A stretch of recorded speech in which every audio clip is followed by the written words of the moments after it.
You may be too old for this. Is MrBeast for real? You guys watch MrBeast? Is that real or no? I don't think so. Judge. If you subscribe, you can be the next person on this. It seems too good to be Is that real? No, it can't. I don't think. Alex would. No, it's got to be just friends who go on it, but they get to like live it up, you know? Yes, Judge. I wish I was his friend. Greg, who do you have? Oh, that's right. Thomas Roach. That's right. What are we doing, Mr. Roach?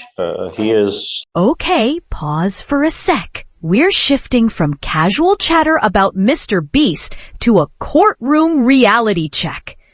Thomas Roach is about to enter a plea deal, which for those unfamiliar means he's agreeing to admit guilt in exchange for a potentially lighter sentence. But watch closely, because the judge is about to drop a serious legal warning about how even a small theft can spiral into major consequences. Taking a plea, Your Honor. I got that. The idea is, are we doing something good? What are we doing? Just. He still has a felony pending upstairs, Your Honor. He's also on a probation out of Galveston County. I've explained to him the ramifications. He understands that. This is a $22 theft from a convenience store. He's enhanced. That's why he's here. And he is supposed to go to treatment out of Galveston. He does not have a bond in here. You didn't want to give him a bond last time.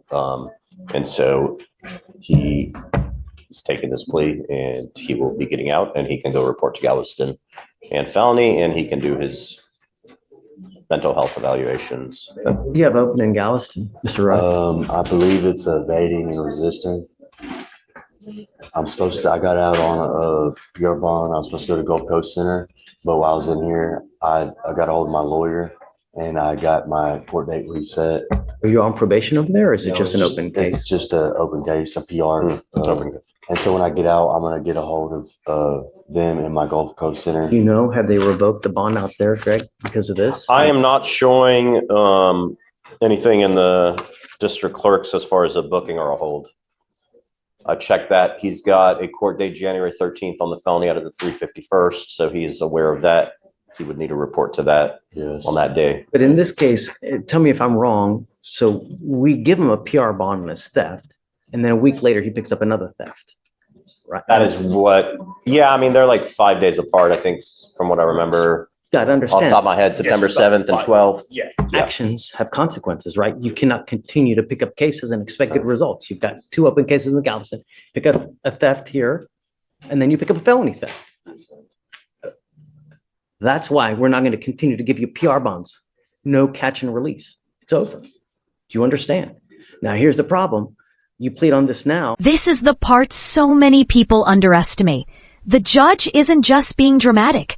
He's legally required to spell out the rights you're giving up when you plead guilty. No trial, no appeal. And for non-citizens, it could even mean deportation. It's a sobering moment, and one worth asking yourself, would you take a plea deal if it meant carrying a criminal record for life? You could very, very well next time be looking at a felony charge. Sure. They can use all these theft cases, and next time you're looking at serious time in prison over a $22 pack of whatever it may be. Sure. You understand? Sure. You're giving up the right to a trial, right to compel witnesses to testify on behalf, confront and cross-examine your accusers. If you're not a citizen, there are possible immigration consequences. You can be deported, excluded from the country, denied naturalization. You give up the right to appeal. Once you plead guilty, it will go on your record. It will stay there forever. You can never take it off. This is what you want to do. Understand, Mr. Roach, that from now on, you're looking at a minimum, at least here, of 30 days in jail for anything that you pick up. If you're on probation or parole, this can be used to revoke that, resulting in further confinement. You understand? Sure. Do you still want to do this? Sure. How do you plead to the theft? Guilty or not guilty? I will find you guilty. I will sentence you to it, and good luck to you, sir. Okay. Thank you. Okay, hold. Sir. Morning, how you doing? Thank you for coming. Yeah. Is it Taquel Brown? Yes, no? Okay. Who are you to him, sir? I'm one of the staff at the group home. He lives in the group home. Okay. Mr. Brown, you were charged with 3 cases. You were charged with terroristic threat, actually 2 counts of terroristic threat.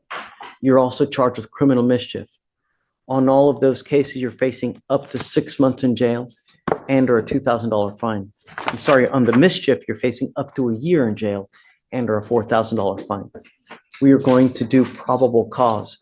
You have the right to remain silent. Anything you say can or will be used against you. You have the right to have an attorney appointed to you if you cannot afford one. You understand these rights? You sure? Okay, we're gonna talk with Alex to find out what happened, and then we'll see how to go forward. Yes, Judge. On November 13th, 2024, the officer was dispatched to a criminal mischief. And just like that, probable cause is confirmed. Translation, there's enough evidence to move forward with charges. But here's where it gets intense. Mr. Brown's outburst involved threats, property damage, and even a boiling pot of water. This isn't just mischief. It's a clear example of how emotional control, or lack thereof, can tip the scales between misdemeanor chaos and a felony conviction. Quick question for you.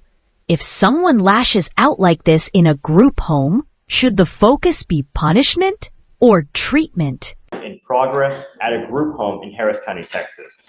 Upon arrival, the officer made contact with the first complainant, a staff member at the facility, who advised that the defendant broke his bedroom TV on the previous night, and that on this day, November 13, 2024, the defendant tried using another resident, the second complainant's laptop, since his TV was broken.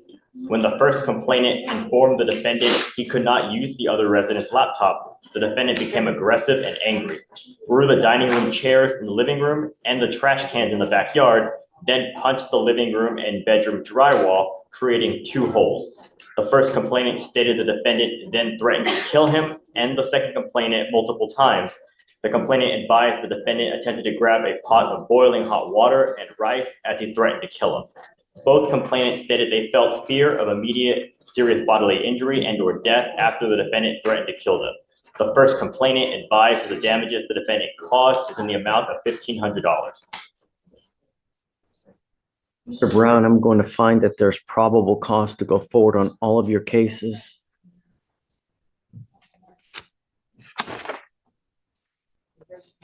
I assume that he's still living in the group home. Yeah, he lives in the group home. How can we separate? Because I don't want you to have contact with these 2 people. Do you understand? Are you sure? I don't want you to have contact with them, and I don't want you to lose control. If you do it again, I'm going to put you in jail. Do you understand, Mr. Brown? Yes or no?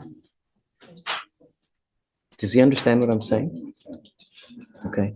I left the group home administration. I let him transfer to another house. Say it again. I moved to another house. Okay. Yeah, so that the time they stay in contact with How has he been with you since then? We're gonna do that today. Oh, you haven't done it yet? No, not yet. We're waiting for the court order. Now that you say that it transpired, we're gonna move it. But the other staff, we stopped it. Doesn't work there no more. Guys, please. How has he been behaving since that time?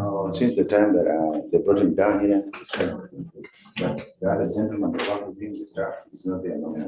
We're in contact. The only person that's in contact is one of the clients that complained about the laptop. He's still there. Yes, but we can move him or the other guy out of the house. Okay. Yes, sir.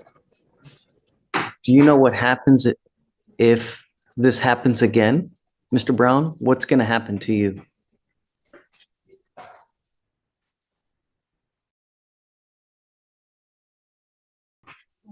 If you break someone else's stuff again, what's going to happen?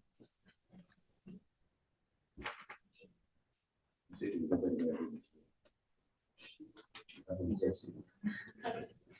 you understand?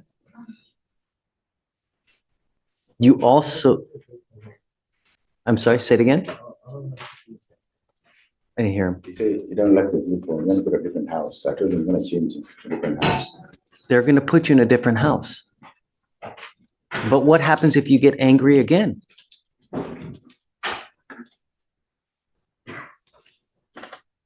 It can't happen again. If they put you in a different house and you get angry again, and it happens again, I have no choice but to put you in jail. Self-control, Mr. Brown. Do you understand? Are you sure? I'm going to have you talk to a lawyer today so that we can figure out a plan how to go forward. I'll give you a lawyer.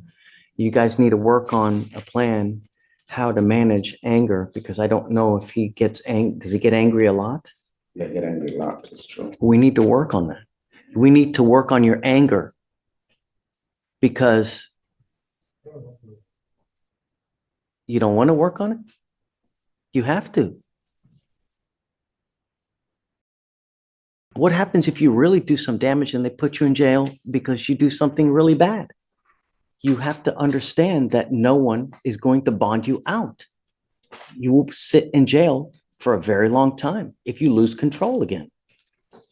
That can't happen. All right, so let's do this. I'm going to have you take a seat, if you don't mind, just right back there.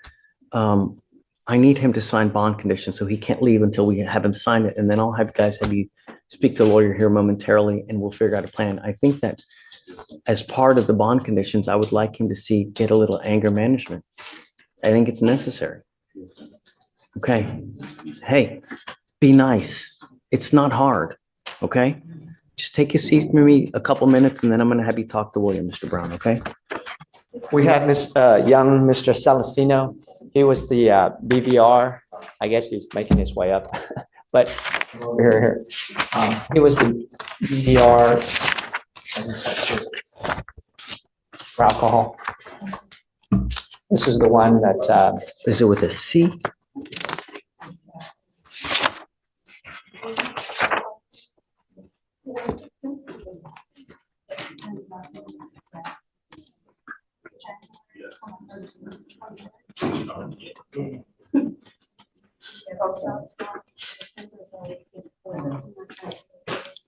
This is not your first time testing positive for one issue or the other. This is your second time for you to test positive. I asked you one thing and one thing only. Do not use. It's not our first rodeo here, Mr. Celestino. Do you know what happens now? Yeah. It goes with you. So what's going to happen is I'll talk to you soon.